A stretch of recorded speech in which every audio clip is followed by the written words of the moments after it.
Dearly beloved, we are gathered here today to sip on something nice and boozy as we talk trash and pass opinions on our favorite reality shows and the brave men and women who sign up to keep us entertained. I'm Tiara, and this is the Afterline. Yeah, just we'll cut out what we need to cut out. Okay. First things first. I've already done the intro, so you need to do an intro. So this is my guest, my friend Steph. I've known her longer than I've known my partner. You know, Steph is my original partner in crime and talking shit. So, first guest. Whoop whoop whoop whoop. Tell us about yourself. Hey there. Thanks for having me. I'm very excited. I know. It's so fun. Yeah, what do you want to know about me? I mean, been in the UK for a couple of years now because I got married, which I think puts us in a very different perspective when it comes to the ultimatum. Exactly, which is exactly why you're the best first guest to have, because I already said in the first episode, like, I'm not, super gung-ho on marriage or whatever. So it's fun to have differing perspectives. Yeah, it could be good, could absolutely tear us apart. If being teenagers together did not tear us apart, I don't think this is legit. Especially because we have more shows to watch this year, so we're just gonna get over it. Okay, first impressions. My very first impression in the last episode, I said that I thought when Jibin was handing Alex, I thought he was handing her a bag of, I didn't realize that was a note. I didn't know what it was. I was kind of disappointed that it was a note, but very excited that they made them read it out like we were at school. I was like, oh my god, this is... Dude, gobsmacked. I've never seen anything like that. This is like so iconic. It reminds me of the Jersey Shore note that Snooki and JR wrote for Sam. Just the note itself. He was smiling. Yes, that's what I was going to say. Smiling the entire way through. He looked smug as fuck the whole way, and everybody is just horrified. But he's so mature, it's not surprising. Like, I'm like low-key upset about it though, because I feel like I wanted to see how his story played out. I mean, realistically, I actually said at the end of my last episode that I thought him and Alex and Jessica Grace and Idris were gonna leave, because who was Idris gonna be with, and who was gonna take Jibin? But that's another thing. I wanted to watch their like growth. And watching Hailey and Idris like talk was hilarious, because she was so like, I actually just can't cope. When he said like, and when he said everyone thinks he's high, and I was like, yeah, because you are. First of all, I'm high right now, and I'm way more alert than he was that whole time. I'm capable of having a conversation. Dude, I was so confused. It's like it takes 5 seconds for anything to register in his mind. But okay, other first impressions, they broke the fourth wall a lot. Like, everybody was talking about cameras and who's where. You could see people's exes around. I really enjoyed that, I'm not gonna lie. Like, I really, really enjoyed that. I mean, the texts, we'll get to the texts, but the texts. They were hyper-focused for sure on, like, their relationships. Ooh, okay. The next segment is called Give Me My Flowers. We're just going to talk about predictions. Literally everyone I predicted happened how I predicted it. I did think Idris would propose. I was hoping Jessica Grace wouldn't say yes. Yeah. I was hoping she wouldn't say yes. Because he's just like, he's so checked out. It's kind of how I feel. And also the way he proposed. He was just he just said, will you marry me? I mean, the thing is, I just give me a fucking compliment. Say something meaningful. Even the way he just got up and everyone's like, I thought he was going to go punch a light. Like, his body language is so off. It's so off. I know. I thought at one point... Which is why I wanted... Yeah, but that's why I wanted to see more of him. Because I wanted to be like, there must be more. There must be more to this guy. Oh, I'm going to say something spicy. Go on. I definitely feel like... love the spice. I definitely feel like, they're 2 years in. I definitely feel like that's quite early. I mean, I understand, like, late 30s, you think someone should know what they want, whatever, but I just kind of got the vibe she's found a guy she can deal with or whatever, and she's kind of trying to settle now and just get the baby going. But if you think about it, late 30s what? So she started dating him at 35. I feel Yeah, like 'cause she's like anyone she would have 36. dated, she would have wanted the same thing. Exactly. That's what I'm saying. That's why she's holding on to this guy, because like it's hard to find, I guess, a guy you can deal with. But I just his whole behavior was off-putting for me. Jib and Alex, I was sad they asked her to leave, but it made sense. It made so much sense. Like, but also, I wasn't sure about her. I was not sure about her. I feel like I wanted her to have like a really good experience, but at the same time, you know, like when she sat down with him and she was like, "Oh, I'm falling for somebody." You're kind of like, that was wild. You're playing a game straight away. No, do you know what it is? I think like we forget, like we're like 30. She's like 23. She's been with this boy since she was 17. I think what happened is she experienced maturity and she developed a crush. Like that's what happened there. Because Jibin is so I do think it's wild. I mean, who were you with at 23? Think about it. Like, if I ended up marrying that person, I think I would have killed myself by now. Girl, were we not with these same men at 23? Yeah, no, you're right. Oh my god. So then I take everything back I've just said. I've married mine, guys. We'll just cut that out. Maybe. I don't know. Hi, Ben. Luke and Casey, I said that they kind of give me the vibe of like they don't really like each other, but they're both like broody. Yeah. And they have no other options. Yes. And that's why they would get together. And Jessica Grace being taken out put them in that situation. I thought her and Luke had very great chemistry. I do as well, but I feel like, what would she have done with this man? Let's be serious. Because there's no way that they would have progressed in a relationship. No, but I think it would have been one of those relationships where she would have seen maybe what she's not getting and been able to kind of put it to Idris. Because he's just like, I mean, I don't, like I said, I don't want to speculate what's wrong with him, what's going on, but something's going on. Something's wrong. I don't know. He's too dead-eye. Remember that guy from the last season who had like that dead-eye look as well, and he was actually kind of scary with his trial partner, and we were all like, oh my god, you kind of just...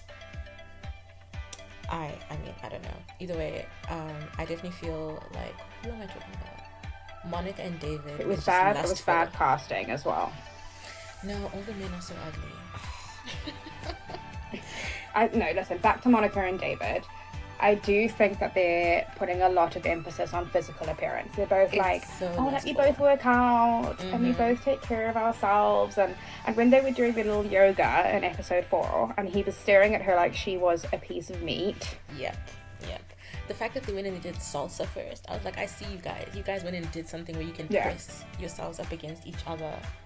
Just very... Also, I've been saying since episode 1 that she doesn't want to marry him because she thinks he's broke. And then we find out that he's trying to be like, you know, a fireman and he worked at Olive Garden. And I'm like, okay girl, so just say you want a corporate guy. Do you know what I mean? Because also she's a gym instructor. Again, nothing wrong with that. But her she's capped at owning a gym. Like what ambition is she talking about? What drive because is she they're both talking sitting about? there. Yeah, they're both sitting there saying we're business owners, but like there's a limit to your business at this point. David just repeatedly saying he plays basketball when actually that was a while ago and he runs the business now. I was like, why have you not mentioned that? That's literally like me telling people I used to play football. Like, I was 12. And also, like I said, you were playing in like Lithuania, bro.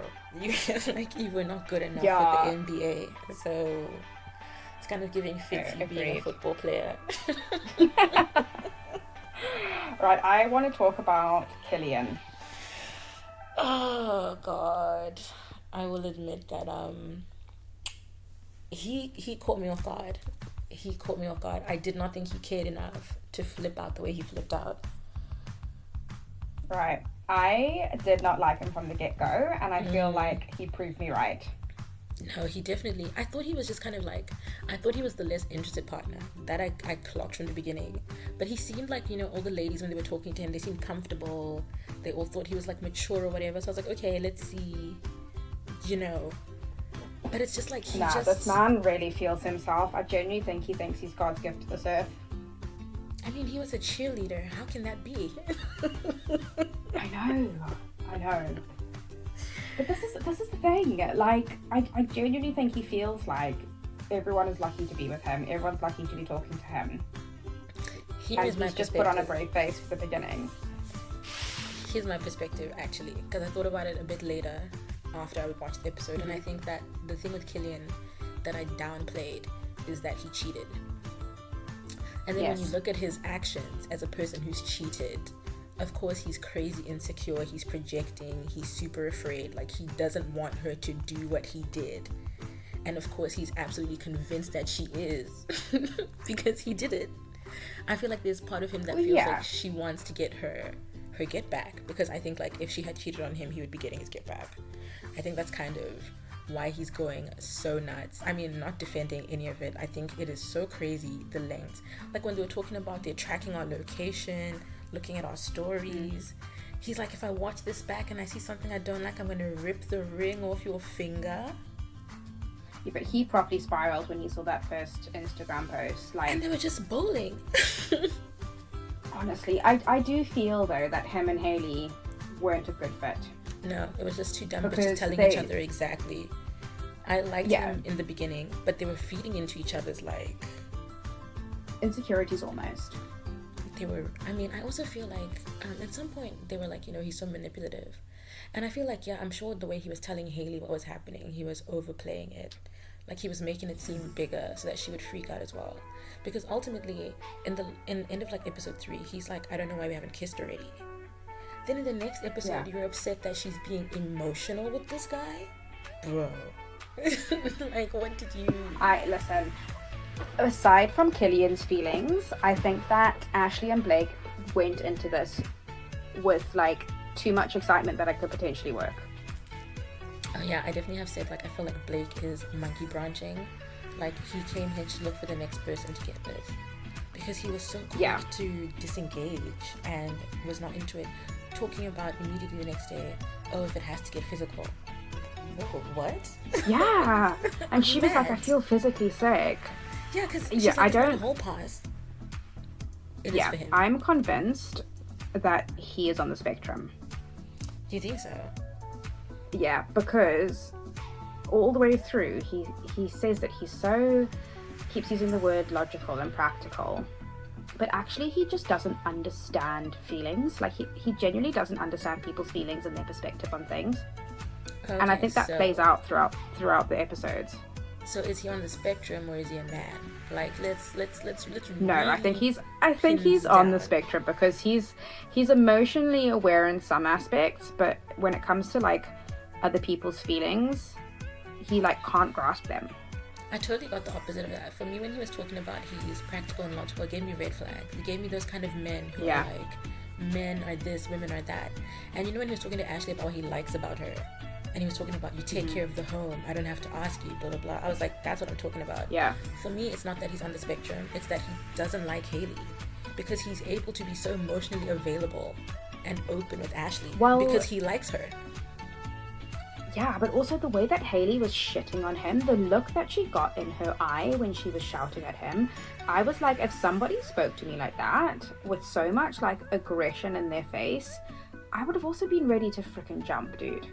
I think for me, I felt like that was warranted, because you know at the very first night, they're talking about, you know, why aren't they getting married? And she says openly, he's not meeting my emotional needs, and I've told him repeatedly. And he says, well, you know, if she doesn't know what she wants by the end of this, I'll leave. I'm like, but she's just told you what she wants. Yeah, and this is why I'm saying I think like that was just her can't grasp it. No, but that's what I'm saying. He can grasp it because he does it for Ashley so easily. How is it that he's not able to think that his girlfriend of a year and a half might want to hug, but he's there for Ashley, touching her, holding her, reassuring her, because he likes her. Also. Yeah, and also she doesn't scream at him. He went for the two blondes, and Hailey's a brunette. I think she was never actually his type, and that's why he can't give her what she needs, because it's actually clearly not that hard for him. I was so surprised that he was so emotionally astute as the whole Killian thing was unfolding, because I thought like maybe he actually just can't, he doesn't understand, but it's no, he's not into her. That's why he doesn't understand. Ashley didn't even have to explain to him, and he's giving her exactly what Hailey wants. And it's foreshadowing, because Hailey said to Killian she's afraid that the man she's built up is gonna go to someone else, and here we go. Oof, she's gonna be sick watching this back. I think the harsh reality of all of this is that a lot of us do this exact thing. They always say that, like, when men are ready to get married, they will marry whoever they're with. It doesn't matter who she is. They will make sure that that's the person that they marry when they're ready. You could be the perfect person, and they're not going to fucking marry you if they're not ready. And I think all of us have been in a position where maybe we've made a man better or made them see better in a relationship, and then they've ended up marrying someone else. That's about to happen to Casey. 3 promise rings. I said he's playing with dude, face, that's wild. That's so crazy. He could have just bought an engagement ring. Like, I also don't think that he likes Casey. No, he doesn't. I think he likes the idea of, like, he has like a blonde, blue-eyed girl, and he's talking about, oh, like, blonde, blue-eyed girls are my type. And I don't think he actually means Casey at all. I think he means like petite blonde boobs, like everything that kind of Monica is, that Casey's not. The thing is, I mean, I agree. He's also talking about he wants someone with drive and ambition, but you two started a business together. Do you know what I mean? Like, what are you... What is their business, by the way? It's apparently drug testing, which makes sense, I guess, because he's an athlete, ex-athlete or whatever. But it's like, I get the same vibe from Monica as well, that she is not into Luke at all. She's just waiting for the next thing. Like, especially when he then said, oh, she friend-zoned him for a while and then came around. I was like, that's because in your small town, there ain't nobody. Her options are limited. But I think Luke is the only person that I don't have, like, massive red flags about. I mean, Casey too. I like him and Casey. I feel like they're basic and, like, you know, we love soup, Olive Garden vibes. Like, they're just... We need to put a pin in this, actually, because who the fuck loves soup? I know, that's what I thought as well. I was like, are you 60? Who loves soup? If someone said to me, like, I love soup for lunches, I'd be like, we're going out. I would rather have a salad than a soup. Yeah, these last episodes were messy. So messy. Yeah. So much going on, actually, with so many different people. The love square. That was crazy. Casey calling it cement. That was crazy. Real plot twist. I'm glad she got called out for that. Oh my god, Monica being vegan, apparently. The only vegan person I've ever seen who doesn't announce it 10 times. Unwarranted. Yeah. That's one point in Monica's favor because I don't like her. And the first person drinking milk on screen is not Jebin, it's Luke. I didn't see that coming when he talked about he drinks a gallon of milk a day. And then he's confused about why he's got the squirts. I don't know if it's about lactose intolerance or that you're drinking a gallon of milk a day. But it's he's bound like 12. to happen. He's like 12, so he doesn't understand that. David opened up to Monica. Which is interesting. I found it strange that she got so upset that he wasn't opening up to her in the first place. Like, it was like first night. Monica's an odd duck because she also cried that David said look after her and that Luke didn't say the same thing back. And I'm like, to me, David was so cringe when he said that. Because I was like, you've barely looked at her twice. What do you mean? Yeah. He really thinks he's like this big man machismo. Men don't talk about their emotions. I think at some point he said something that really rubbed me wrong. What did he say? He said, oh yeah, if he has something he doesn't like and he tells you that, you must just drop it. That's what it is. I was like, sir. Yeah. I think there's a recurring theme as well with these men, even some of the girls, where they're talking about how they come from a broken family or like a difficult background and therefore they don't speak about their feelings. And I feel like that's come up so many times in this season. Like, I've come from I don't want to say broken family, but I haven't come from a family where there's like happy marriages and I fucking talk about my feelings left, right and centre. Ashley talked about how pretty much every guy she's been on cheats on her and she just hangs on to it because, you know, and I think at one point, I don't know if it's in this episode, where Blake is trying to get through to her and she's immediately agrees that, like, you know, the relationship they're comparing it to is abusive, but she would tell her daughter, think about the good. I was like, oh, this girl is too deep. Oh no. And this is why I said to you I do not like her. But the thing is, like, I'm not gonna dislike her for being basically in a trauma bond, because I agree, but she's being an idiot. She's being an idiot. But think about it. She clearly's got like a low self-esteem. But also, when she talks more and more about the things Killian does and says to her, I'm like, okay, no wonder your dad acts how he acts. No wonder you don't check your dad about it. You guys all know Killian is an asshole. Like, he is a straight up asshole, and he just kind of hides it. I don't know how he hid it. Do you know, I actually wonder how long he'd have hid it if they hadn't posted on Instagram. Just like at the end of this episode, I actually wrote down exactly what we heard the text says. Went from a big titty blonde bitch to a flat ass brunette bitch. Yeah. Wild. And he's trying to say that's like locker room talk. How long have they been together? Killian and Ashley, 4 years, 4.5. But they said that they met like at like what, college cheerleading, so they've been together since they were in university. No, they met there, but they were friends first. Right. So then I think we started dating after that. But then Ashley's also only 26. You know what I mean? So they only started dating when she was like 22.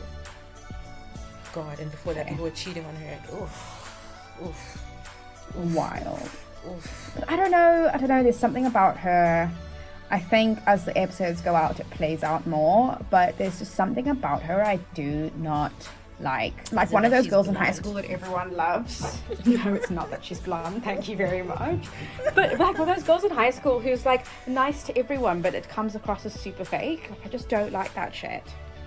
I don't know. I think she's kind of harmless. I think like the more that we see how bad her relationship is, I think she honestly is just trying to be cheerful to avoid it. If I'm being honest. Listen, I get it, but the way that relationship is does not give her a fucking hall pass to be a dick. She is just as manipulative as Killian. I'm telling you now. I mean, I guess we'll have to talk about it in episodes 5 going on, because Steph has watched them all, I think. I mean, I have no life, but I think, personally, I feel like no matter what David does, Casey's going to take him back at the end if he proposes or even if he doesn't propose. I think she's kind of done, like, the sunken cost fallacy thing. Like, she's been with him for so long now. It's not as, I guess, appealing to leave as it is to just stick it out and hope he proposes and hang on to her 3 rings. I love that she was wearing all 3. I was like, you're so funny. I don't know. I mean, I'm judging these girls, of course, but also I was in a position where I was so desperate to marry my husband, and like nothing would have convinced me otherwise, you know. So I do get it, but like watching it play out on TV, you're almost like, come on, girl, like you can get so much more. Like Luke comes from a really nice kind of, like, they seem like their morals are there, their background seems quite nice. Like, I don't know, I feel like I relate to him. Like I could see like going to the pub and having a drink with him, whereas I couldn't see that with any of the other cast members. I think maybe they're there for clout, a lot of them. Luke does seem like someone who would just get married in real life and just not fucking bother with this. Yeah, that's what I was saying. Like, Luke and Casey give me the vibe that they're like basic but in a complimentary way. Like, they're just that like regular couple who has kids, and you know, they show up and they help out and they whatever.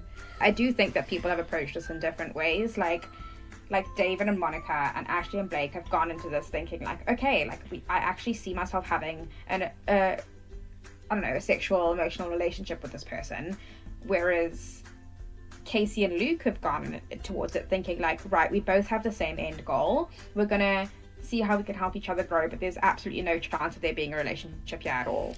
But then, is that a choice, or is that just because they don't have chemistry? Because those 2 couples you mentioned actually have chemistry, whereas Luke and Casey, they were kind of just pushed together. You know what I mean? But I also think like this is what confuses me when people come on Ultimatum and then are upset their partner's having like an emotional connection. I agree. If we agree, don't be physical, don't be physical. Yeah. But it's like, what are you wanting to test then if it's not going to get emotional in some sense? Like, I agree when people I personally think the whole concept it's crazy. The whole concept of the show is crazy. You're already here. Yeah. Your relationship is probably I would set my partner's freaking apartment on fire if I had to see him with another woman. Oh my god. So I don't know how these guys are doing it. And then you just see one of those Netflix montages where you hear your partner moaning, I'd kill myself. No. I can't even say that. Yeah, and what? And then you guys are engaged at that point. How are you supposed to like move on from that shit? That's what happened in Ultimatum, the last queer season. The really nice, was her name Megan? Her partner, the crazy manipulative one, she didn't tell Megan about that hookup until like they saw it on Netflix. Oof. Yes. And then they were screaming at each other at the reunion. But the amount of couples from Ultimatum who are still together is so crazy. It actually is. You have to have some serious fucking trust, or you need to have like a mutual understanding that you're doing this to be on a show. I mean, I guess the thing is, like, a lot of people are scouted, and I've heard like Netflix will cast, like, they'll pitch you one show, and then on the day they're like, by the way, you're on an ultimatum. Like, that's kind of how they do it. Yeah, but the fact that You could people still actually leave. say like, okay, cool, yeah, I'll stay is wild. And then still hook up. I mean, it means, like, to some extent, you kind of wanted to do it, I feel. I don't think that anything's going to shock me this season. Do you know what I mean? Like, I don't see myself screaming at the TV and being like, oh my god, I can't believe they did that. I mean, I'm not gonna lie, the note, that was pretty shocking to me. Like, it was shocking in the Yeah. sense that, like, I can't believe, well, no, I can believe it. Jebin is so mature. He's a child. He's 12. But it was also just kind of unbelievable that he, even in the face of everybody looking at him like, are you insane? He is still just, like, smug and, you know, trying to justify it and talking about... Because I don't he know what you're here lives with for. his mum. Oh, God, don't get me started. Because he lives with his mum, dude. I'm telling you, mama's boy. Okay, so who would we give a hot slap to? I would vote Killian and David. I would slap both of those guys. Yeah. Killian is my first choice, I think. Giving a bear hug, I think you would disagree with the Ashley thing, but I think that girl needs some therapy. She needs someone She to tell needs her therapy. she's I would better. not be giving her a bear hug. I would be guiding her to the therapist's office for sure. And then I I want to would hug probably Hailey and hug- Casey. Yes, Casey for sure. I feel like she like knows she's fucked up, but she just has such good intentions of like what this will do for them. Oh, I feel like Hailey she knows she deserves better, but I don't know why she keeps trying. Like, she's got such good awareness of the situation with Blake, and she keeps trying. It's so confusing to me. I think it's also kind of that whole thing, like I said, like, she's pretty young. They've been together like 1.5 years, so she was like, what, when she was like 21? This is probably like her first real adult Relationship. love Yeah. and stuff. She does know what she needs, but I think it's hard to, because also I think she probably knows what we have now seen, that Blake is capable. He's just not giving it to her. Who has revealed himself in a mask off moment? Killian and Blake, I feel. Blake in the sense that, like, I thought he wouldn't be as emotionally available about how messed up everything that's going on is. He's actually shown me more emotional intelligence than I thought that he had. I always saw that from him. Killian is just unhinged. Just completely unfucking hinged. Which Like, I also saw. I did expect that from him as well. every time I see him looking at his phone, I'm just like, what messed up thing are you probably texting Ashley right now? Like, I know you are typing the most unhinged, toxic text just based on the way his fingers move so fast and he's looking so intently. I'm like, I just know. You're a terrorist. You're like an emotional terrorist. Something stinks. I mean, David and Blake with the machismo stuff. I don't like that stuff.